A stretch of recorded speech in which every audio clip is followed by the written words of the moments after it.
Hey guys, and welcome back to this channel. In this video I'll be showing you guys how you can fix Delta Force not working and it's always crashing. There's two ways to fix this.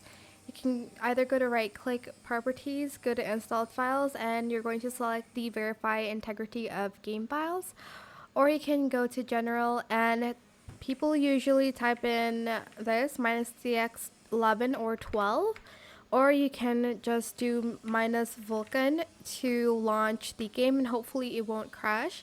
And that is how you can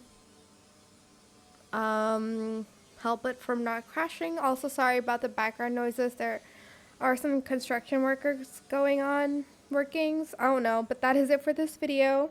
I hope it was helpful for you guys. Don't forget to like, comment, share, and also subscribe to this channel if you haven't done that already. If you have any more questions about this video, just leave it in the comment section down below. I will try my best to answer them all for you guys. And if you found this video helpful, please click the thanks button as well. That is it. Thank you so much for watching. Bye.